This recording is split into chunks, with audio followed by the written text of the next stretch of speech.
If you're after a change in scenery, just head north. I'm WEIU's Lacey Spence, and in this episode, I'll share why you should take a hike to Starved Rock State Park. Take a Hike on WEIU is supported by Roll King, America's farm and home store, camping supplies, kayaks, fishing and pet supplies, and more. Find your store and more information regarding Roll King at rollking.com.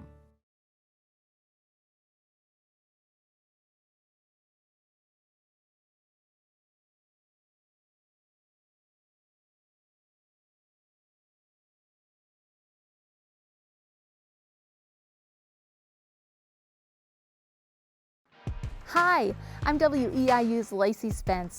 I've lived in Central Illinois my whole life, and if there's one thing I've learned, you don't have to go too far to find the beauty of the great outdoors. Come along with me as I visit a variety of parks and natural areas across Illinois, and share why you should take a hike to each episode's location. Adventure and fun await in Take a Hike, the mini-series. Thank you for joining us for the final episode of Season 3 of Take a Hike, the mini-series. I'm your host, Lacey Spence, and today we have headed up north. We are at Starved Rock State Park, and we have a fabulous guest with us here. Miss Lisa, would you please introduce yourself, your title, and what you do here? I'm Lisa Sons. I am the Natural Resource Coordinator for Starved Rock State Park and Matheson State Park. We're part of Region 1 for the Illinois Department of Natural Resources. Wonderful. So in that role, what do you kind of do in the day-to-day operations? I manage the Visitor Center, Okay. the State Park Visitor Center. It is a great place to visit to help you plan out your trip, especially with trail suggestions. You can view our exhibits and displays and learn a little bit more about the park before you hit the trails. I also put together our programs and events. All of them are free, by the way, thanks to the state and also thanks to funding from our friends group, the Starved Rock Foundation. I manage and train volunteers that help in the Visitor Center, as well as hike leaders and with some of our children programming. And I help design the displays and exhibits and trail signage out here at the park. So it's kind of a catch-all. To say, my goodness, you're Jill of all trades, wearing all of the hats. Yeah. So as we're heading out here today, we're based in Central Illinois. So as we're driving north, we noticed things starting to get a little bit hilly. And as we drove into the park, noticing there are canyons along the river. So is that kind of the main draw to Starved Rock? Yes, this is the only area in the Midwest where you can find continuous set of 18 canyons all within hiking distance. So that is the main draw for visitors here at the park, especially 2.5 million visitors a year. We have recently been rated in the top 10 with national park standards, and we are compared to Glacier National Park in Montana, Joshua Tree National Park in California, as well as Bryce Canyon National Park in Utah. Wow, those are some high honors. How's it feel? Feels good, right? It feels very good. We are proud, and we do the best that we can with what we have here at the park. And most of our demographics are from Chicago and the suburbs, but our sign-in book at the Visitor Center definitely showcases that we are known worldwide. We get visitors on a weekly basis from other countries throughout the world. Wow, that is so exciting just to think. And for us, it was a 2.5, 3 hour drive, but that's still very doable for a day trip or a long weekend. So when people are coming out here, trails, we are just off of one of the trails here. Are there any that you'd like to start with to kind of highlight and talk about? Yes, so we have trail suggestions posted both on the DNR website as well as our main map in front of the Visitor Center and within the Visitor Center. So you can plan before you head out to the park by visiting the website and downloading those trail suggestions, or you can come in and say hi to us at the Visitor Center and we'll help you. Those trail suggestions are for everyone, whether you are an avid hiker and you want to spend all day at the park. We have 13 miles of trails here at Starved Rock alone. Or if you just want a short excursion, maybe you just want to stretch your legs and you're on a longer road trip, we have a trail suggestion from just 0.6 miles round trip from the visitor center to our namesake, Star of Rock, which is a sandstone butte above the river. Or we have our only loop in the park, which is the Wildcat Canyon loop. And it takes you out 1 mile to Wildcat Canyon, also includes French Canyon, and then brings you back along the scenic overlooks over the Illinois River, such as Beehive, Eagle Cliff, and Lover's Leap. And that's 2 mile round trip. And so you're saying all of the other trails are out and backs? Basically, it's a very Okay. linear trail system that follows along the river and primarily heads east from the visitor center. There is one trail system that does head west, and you can pick that up from either the lodge or the visitor center, and that heads out to our furthest canyon to the west, which is St. Louis Canyon. And so I'm not especially familiar with all national park systems, but I just have to ask, there's, I believe, an interstate or a highway that runs through the park or along the park. How does that kind of work? Yes, we are flanked on the south by Route 71, and Okay. that connects over to Ottawa on our east side, and that will connect to Route 23, which takes you to Interstate 80. That's how quite a few of our visitors come to visit the park. Some will also take Interstate 80 or Route 39 to connect to Route 178, which brings you from the north side of the park through Utica and across the Illinois River to our west entrance. So 178 flanks us on the west. And so in a little bit, we are going to go down into Wildcat Canyon. So let's save that for later. But you had mentioned St. Louis Canyon. That is your deepest canyon, correct? Yes, St. Louis Canyon is roughly 110 feet deep. The waterfall, which is spring fed, usually is around 80 plus feet, whereas Wildcat Canyon's waterfall is the tallest waterfall at 90 feet. That's impressive. And are there any of the other canyons that you kind of like to highlight? I mean, we'd love to hit them all just so people know what they should check out while they're here. So there are 8 canyons out of the 18 total Okay. that the public has access to. Okay. We're not hiding any canyons or forbidding anyone, saying, no, you can't see that. The reason why there are only 8 that are accessible is because the other 10, there's no feasible way to build a safe trail or walkway into those canyons. And those 8 are St. Louis, Aurora, French, Wildcat, LaSalle. Soon, Tonti. We do have a capital development program going on that will restore the Tonti Bridge. And then we go down into Ottawa, Kaskaskia, and Illinois Canyon. Gotcha. So can you tell us a little bit about the, I believe is it the overhang, the Council Overhang? Yes. Please tell us a little bit about that, because I've seen pictures and I hope to show viewers, what that looks like too. And it seems like it would be a big draw. It is. Believe it or not, every year we are approached by musicians, specifically a drum circle, and they play in Council Overhang. And Council Overhang is a natural stone feature. It's called an alcove. You can just think of taking an ice cream scoop and you're scooping out of that fresh container of ice cream and you're leaving a divot. You can just imagine a large ice cream scoop carving out that sandstone and creating Council Overhang, that alcove. And it's a natural amphitheater, so it amplifies sound. You can imagine what that drum circle sounds like when they're out here at the park. And Council Overhang has quite a bit of history, including that it was once used as an indigenous rock shelter. Wow. For the Archaic and for the Paleo-Archaic time period, which dates back to 10,000 years ago.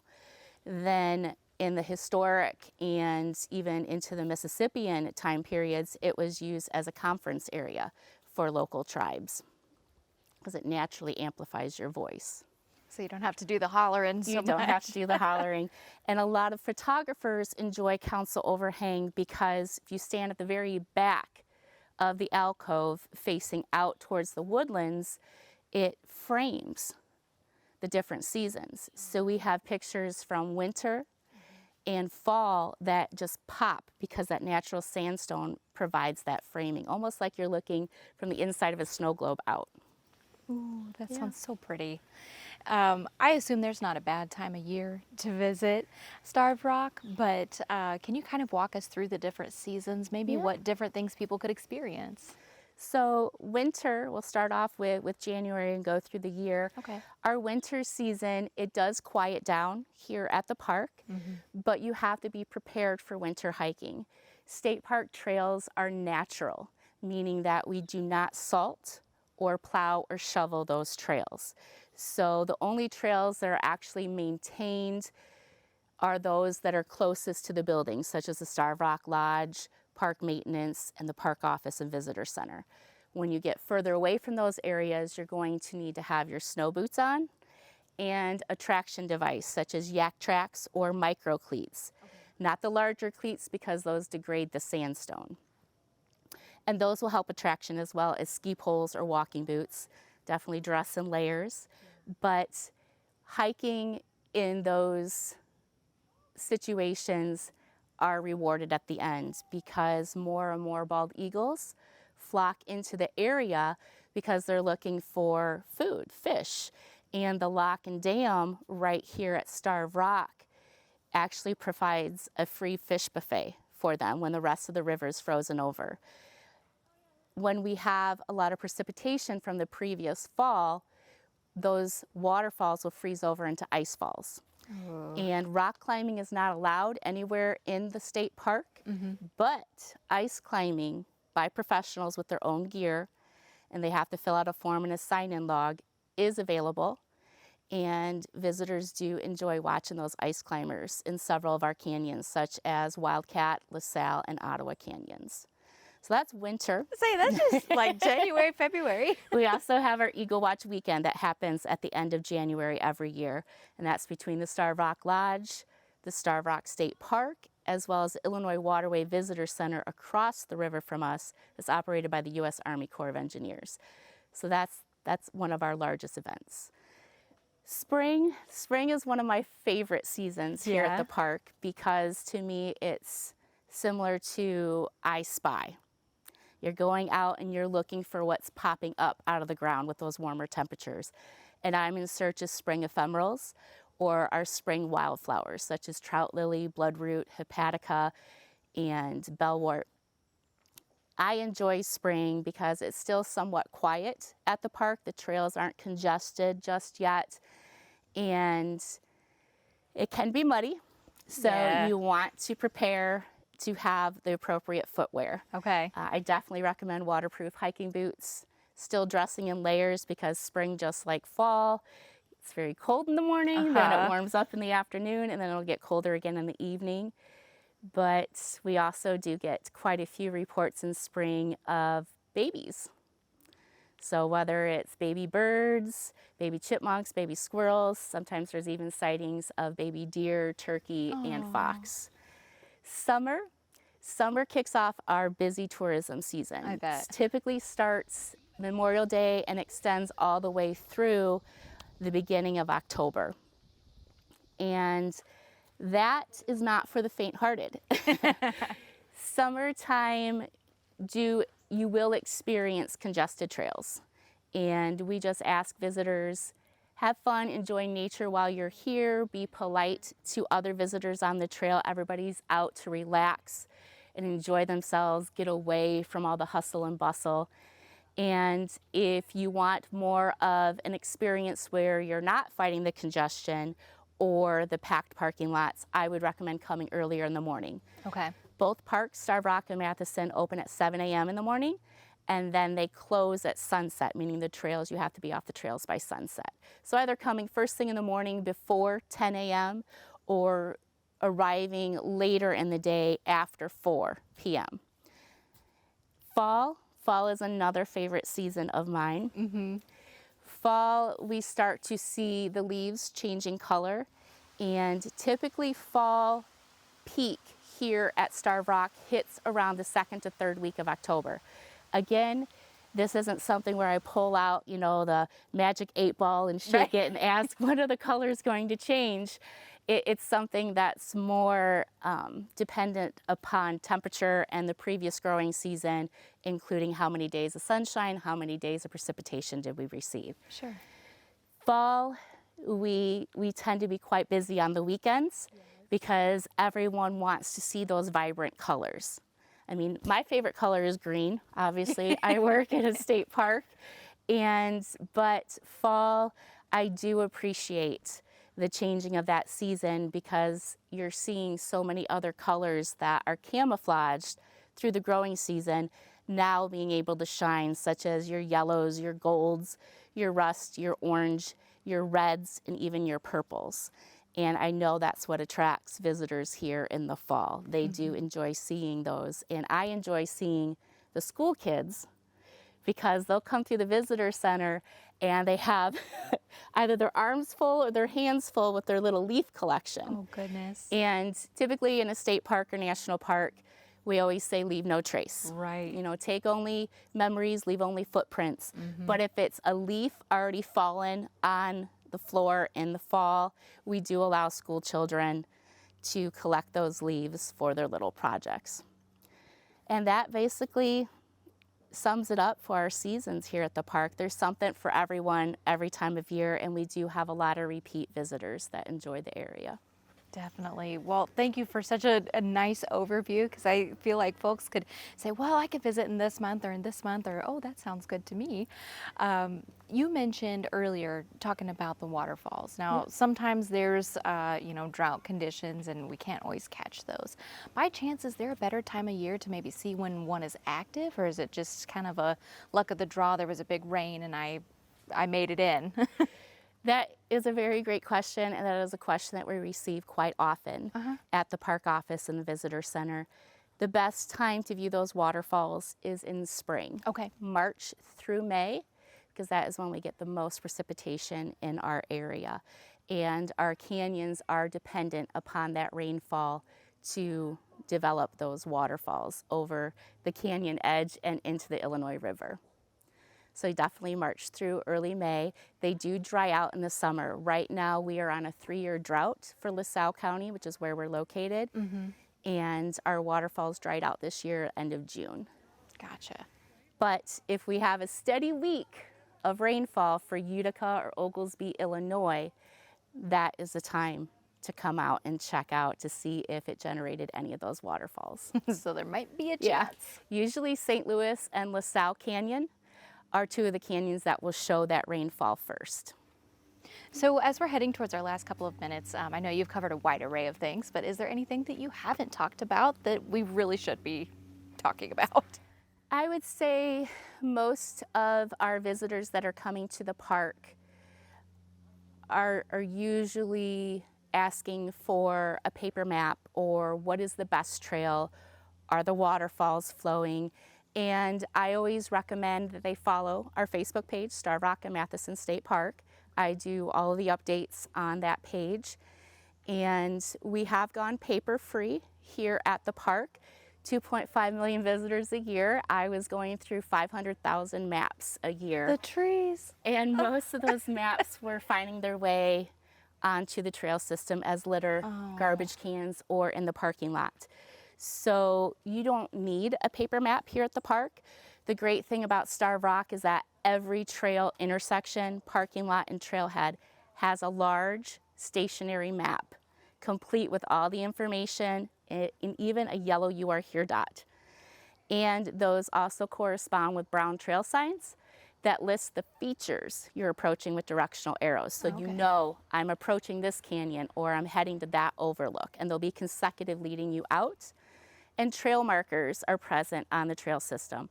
Green, if you are a canyon seeker and a waterfall seeker, you're going to stay on those green trails because that means you're on an interior canyon or connecting trail. Brown, bluff, which we are on right now, we're above the canyon. And red, river trail, you're following along the river and those overlooks. Yellow dot means you're heading further out. When you're tired, you need that ice cold drink or meal from the lodge, or you want to get back to your parked car and the air conditioning, think of the white flag as surrender, and you're going to look for the white dots on the trail markers and trees. Other than that, stop in at the visitor center. We're always happy to help. We have excellent displays and exhibits and artifacts that explain the history and geology of the park.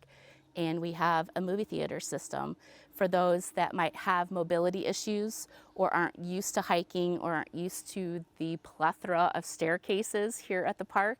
They can watch a short film that will give them a taste of the park. And I feel like visitor centers, I mean, not to say they get a bad rep, but they're just underappreciated because really a lot of the knowledge that you seek is often right there before you even get started. Yes, I agree. Well, wonderful. Okay, so we are about to transition from here. We're going to head down into Wildcat Canyon. So don't go anywhere, take a hike. We'll be right back.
And we're back. We have made it to the bottom of Wildcat Canyon after a couple-minute trek with all of our gear. And Lisa is still here with us.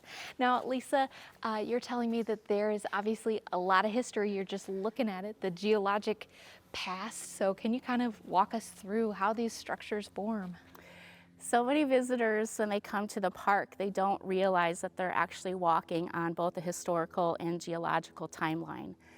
Here at the park, when I take groups out on a guided hike or school field trips, I like to take them back in time. So we travel back in time, whether they're a Doctor Who fan with a TARDIS or not. And I usually say we're traveling back 460 million years ago. 460 million years ago, what we know of as the state of Illinois looked quite different. And we'd also need a sun umbrella, some major SPF, and probably our swimsuits, because Illinois was actually stationed just south of the equator. And the sandstone that we see today was formed back then because Illinois was part of an ancient shoreline next to a very shallow ancient sea. And over years and years and years, the motion of those waves broke up rock particles, washed them up onto the shore as sand. And each year, a new layer of sand was deposited. Now, once you have layer upon layer upon layer, that weight compresses down and creates a sedimentary rock, such as the sandstone that we're seeing today.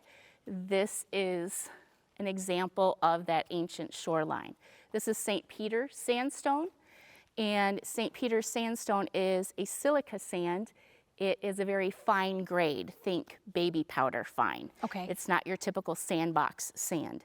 This is one of the reasons why we don't allow rock climbing at the park or going off trail, because that sandstone will not support your weight on those edges. And falls do happen here at the park, so stay on the trails, please.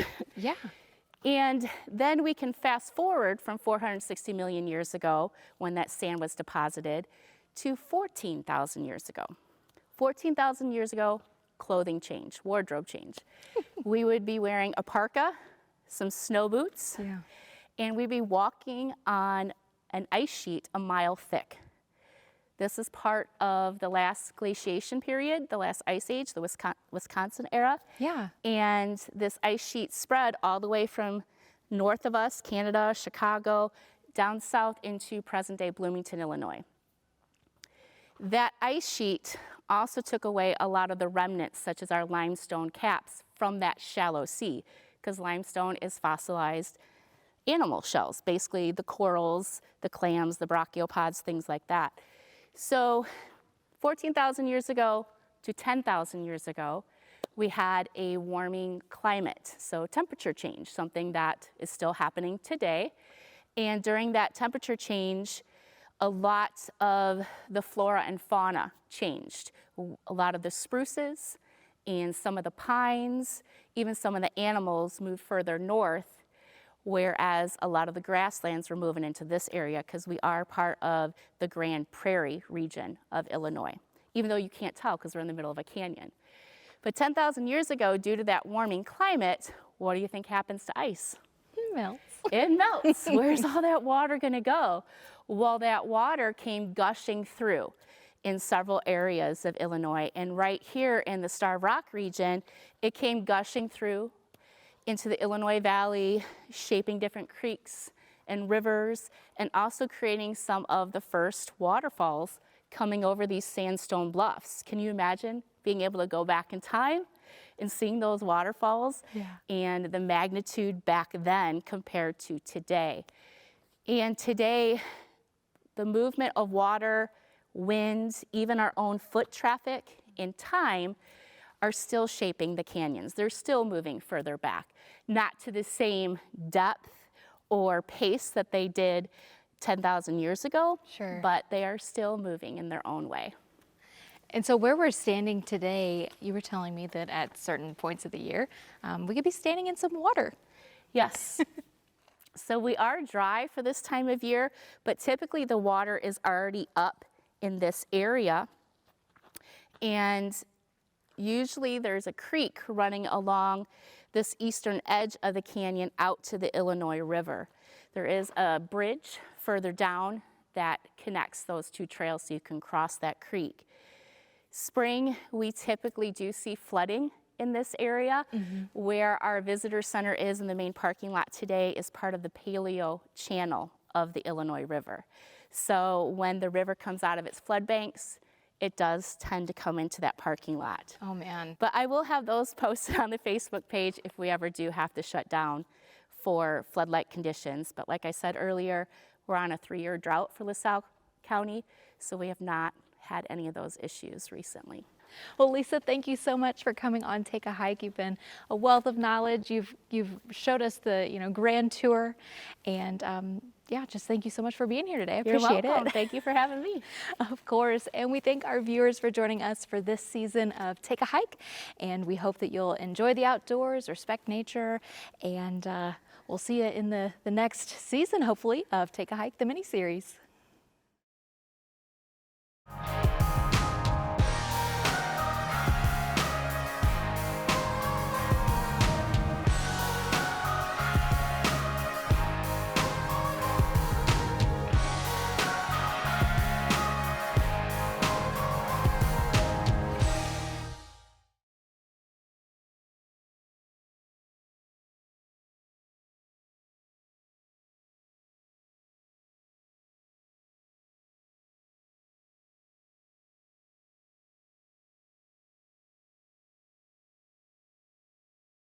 Take a Hike on WEIU is supported by Roll King, America's farm and home store, camping supplies, kayaks, fishing and pet supplies, and more. Find your store and more information regarding Roll King at rollking.com.